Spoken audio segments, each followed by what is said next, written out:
Hey everyone, welcome to the channel. For those of you that don't know who I am, my name is Michael Shinde. I'm a concept artist in the video game industry and I'm also an instructor. And today I'm going to be going over study habits to improve your portfolio. So I get a lot of emails about how to improve your portfolio. What do I got to do to get to that next step? Help me get a job. Uh, so every person that emails me this, there's always a different answer, right? It's you got to work on your fundamentals, you got to work on your 3D skills, maybe it's characters, environments, etc., right? But there's always usually one thing that they have to do, and that is study. But what does that mean, right? That's so broad. How do we put that into actionable items to get the most productive study time?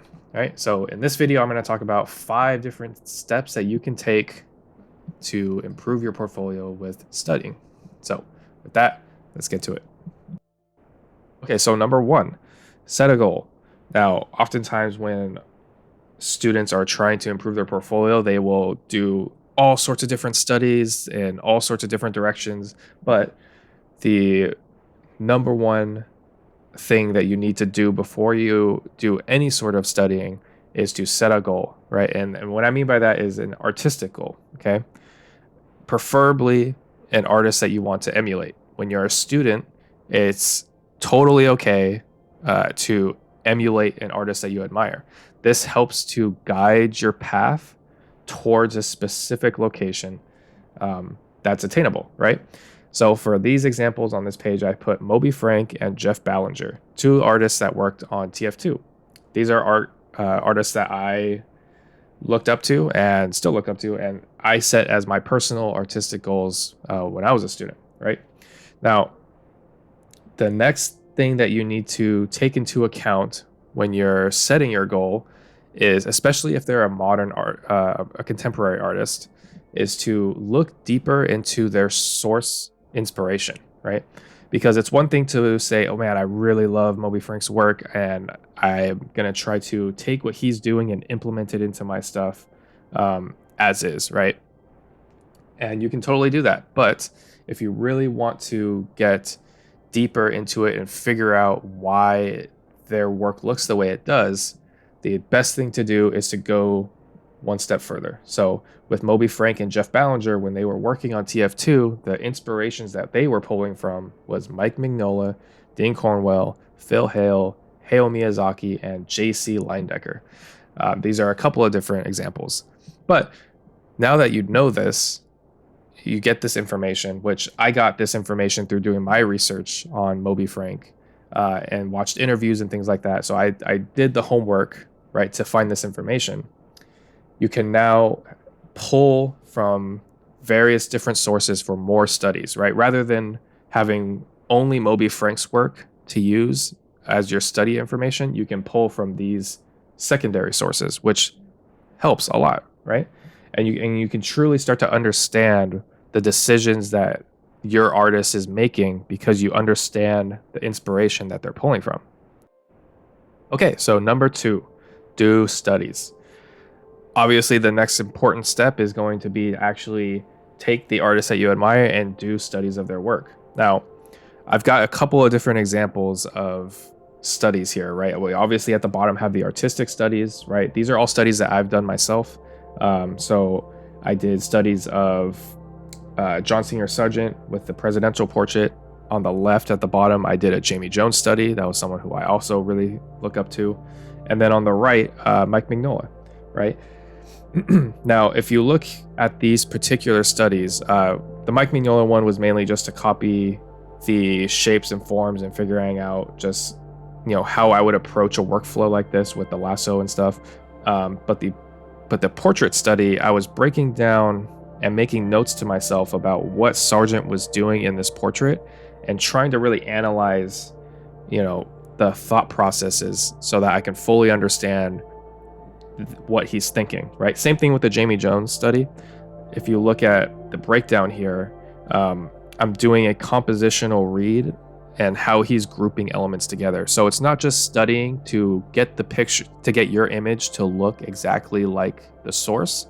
It's truly understanding and breaking these things down. So along with doing your own study, you have to make sure that you are analyzing it as well. Don't be just a robot that copies the study. Now, there's also life studies and film studies, okay? The film studies are great because this is going to help you with just general color and light and composition. And I like to keep these studies short because, again, I think they're kind of a supplement to the artistic studies, right? The collection here in the center were roughly around 15 minutes each, and I did a ton of them, right? So if you look at the page, there's like, I don't even know, 30 of them or something like that. But they're all 15 minutes each. And then the two on the left were between 30 minutes to an hour. So again, they're relatively quick, but I'm just trying to practice letting my eye see color, value, and shape as accurately as possible, right? So those are mainly for those elements. Now for life studies, these ones flex a couple of different muscles, right? They help you to see form in 3D space. They help you to see light and color accurately to what, obviously it's going to be in life. And they also, depending on the environment, right, it could help you to establish form and readability quick, right? For example, the two characters sitting, this was done while I was waiting for my car to get fixed. So the people were moving, nothing was the same. I had to use my memory in order to get things to be on the canvas correctly, right? So there's a ton of different muscles that you're flexing with these studies. But again, I think when you're setting your goals on how to improve your portfolio specifically, the artistic studies, I think, is where you can really delve in and get a lot of great information from, especially as it relates to your artistic goals. Okay, so number 2 is to do studies. Number 3, apply your studies. This is an important step in making sure that the things that you've attained from doing your studies actually remain in your brain. Because a lot of times people will do studies and then that information just kind of gets lost and tossed out on the other side because they don't apply the knowledge that they've learned in a timely manner.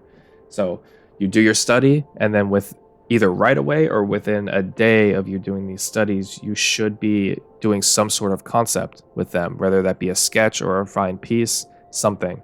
I have a few examples here. Everything except the top right is from John Park, who's one of the masters at this, and you can find his tutorials on gumroad.com, John Park. But if you take a look at these examples here, he's done some artistic studies from Simon Stollenhag and Richard Schmid for the environments, where he's copied what's there. He's analyzing the brushwork, he's analyzing the composition and the color use, and then he's applying it into a different subject matter. Now with the one on the left, it's similar, right? He's just changed up some of the shapes. And then on the one on the right top, he's changed the subject matter completely, but the color palette is still the same. And then he's mainly used the study that he did for the brushwork, right? The example down below, he's done a tree study, and then he's taken that and warped around and changed the shapes to get more interesting and dynamic compositions. Okay, so these application of your studies can have a variety of different uses. If you look at my example on the top right, I did a character sitting on a porch with using one light source on his face, and then I applied kind of what I used there in the concept down below it, where I'm using firelight to help light the characters from below. Okay, so once again, apply your studies. That's so important to make sure that you actually retain all the information. Otherwise, you're doing studies for what reason? Number 4, and I'm surprised that this one is even having to be brought up because it should just be so obvious, right? As artists, sometimes we have a bloated sense of confidence about our ability to know what something looks like or render a material and all that stuff, right? But we need to put that ego aside and realize that using reference is one of the core fundamentals to design, and especially to grounded design. If you look at these examples on the pages here from Adrian Bush and Armand Serrano, they have extensive use of reference images on the page. And this is probably not all the reference that they use. They probably had a whole document off to the side that helped them to get these results, right? But the point I'm trying to make here is that even great artists like this, right, they make sure that they're referencing real world materials and photography so that their concepts feel more grounded and informed. And this not only helps make the concept look good, but it helps the person that is next in line on the production pipeline, right? So when it comes to doing the process of studying and improving your portfolio, make sure that you're using reference, because reference is your best friend. It makes the process easier, and there's no point in trying to make things more difficult for you. Drawing, painting, designing is already difficult as it is.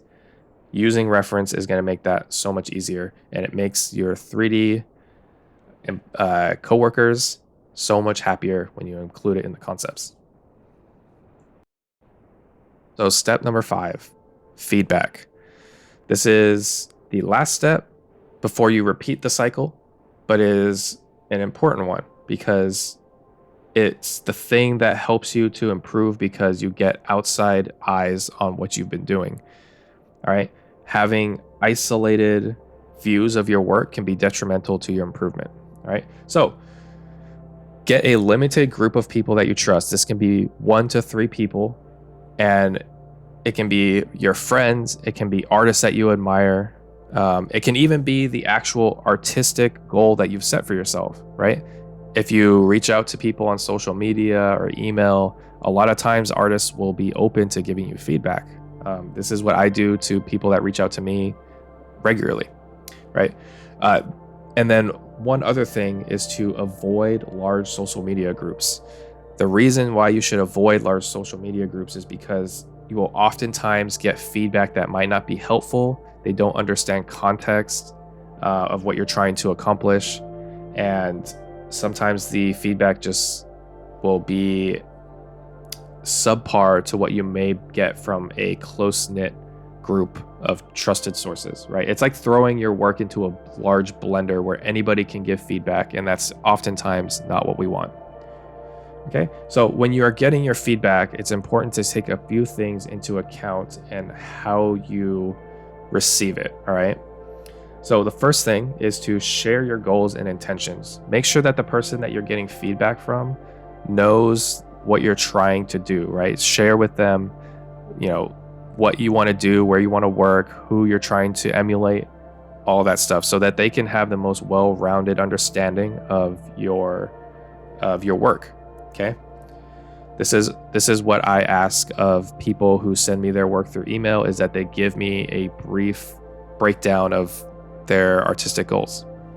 Right? The next thing is that when you receive feedback, listen to learn, not to respond. Okay? Maybe you don't agree with certain feedback that somebody gives you, and that's fine. That's totally normal. But don't make excuses for why something looks the way it does or might be subpar, etc. Just take their feedback and just digest it. Don't spit things back at them, all right? The next thing is don't take it personally. Regularly within a work environment, your work is going to get torn apart. It might not be aggressively, but it will get dissected and pieced apart, and you will have to learn to regularly kind of kill your babies, right? You have to detach yourself from your work professionally.